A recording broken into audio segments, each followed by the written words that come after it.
Powdered formula dispenser is a great way to make the bottle on the go. First, you fill the bottle with the sterilized water.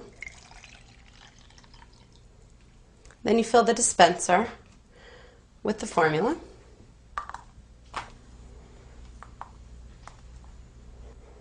You place the top on.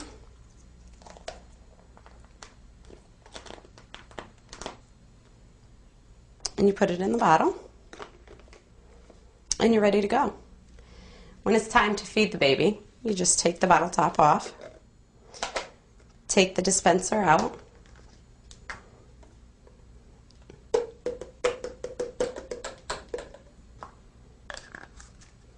place the top back on the bottle, give it a shake, and you're ready to go.